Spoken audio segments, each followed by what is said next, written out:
வணக்கம் மிஸ்டர் தூய சக்திகளா. இப்போ சமீபத்தில் நான் தூய சக்திக்கு எதிராக சில வீடியோக்கள் போட்ட உடனே கமெண்ட்ஸில் திமுக தான் தோற்று போயிடுச்சே, இன்னும் எதுக்கு நீங்கள் அதை சப்போர்ட் பண்ணி பேசுகிறீங்க அப்படின்னு கேட்குறீங்க. அந்த தூய சக்திகளுக்காக நான் ஒன்று சொல்கிறேன். திமுக பேரியக்கம் தமிழக மக்களுக்கு எவ்வளவு பெரிய திட்டங்களை கொடுத்துருக்காங்க உங்களுக்கு தெரியுமா? திமுக தான் முதலாக பார்த்தீங்கன்னா பெண்களுக்கு சொத்தில் பங்குரிமையை ஏற்படுத்தி கொடுத்த இயக்கம். திமுக தான் முதலாக பெண்களை காவல்துறையில் இணைத்த இயக்கம். திமுக தான் முதல்ல அண்ணல் அம்பேத்கர் பேரில் தனியாக சட்ட பல்கலைக்கழகத்தை உருவாக்கின இயக்கம். திமுக தான் சென்னையில் துறைமுகத்திற்கு காமராஜர் பெயரை சூட்டின இயக்கம்.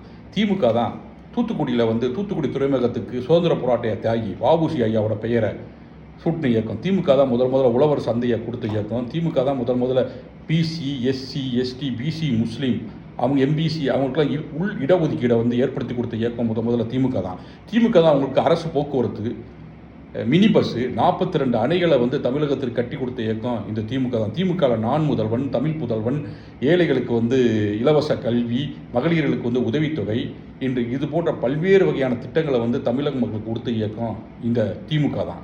அதனால் இந்த திமுகவில் தனிப்பட்டவர்கள் பலனடைந்தது கிடையாது. இந்த திமுகவில் பலனடைந்தவர்கள் தமிழ்நாடு முழுவதற்கு அனைவரும் இந்த திமுகவுக்கு பலனடைந்திருக்கிறார்கள். அதனால தான் நாங்கள் இந்த திமுகவுக்கு திமுக தோல்வியடைந்தாலும் வெற்றியடைந்தாலும் திமுகவுடைய கொள்கைகளை எல்லா மக்களுக்கும், ஏன்னா இன்றைக்கி இருக்கக்கூடிய குறிப்பாக இன்றைக்கி கூடிய இளைஞர்கள், இளம் தலைமுறைகளுக்கு கொண்டு சேர்க்கக்கூடியது தான் இந்த எங்களை மாதிரி திமுகவில் கடந்த 20 வருடமாக பயணித்து வரக்கூடிய தலையாய கடமை. அதனால தான் நாங்கள் திமுகவுக்கு தொடர்ந்து ஆதரவு கொடுத்துக்கிட்டு இருக்கோம். இந்த விஷயங்கள்லாம் உங்களுக்கு சோசியல் மீடியாவில் ஆட்சி அமைச்ச இந்த இளம் தலைமுறைக்கு போக தான் தெரியும். நன்றி, வணக்கம்.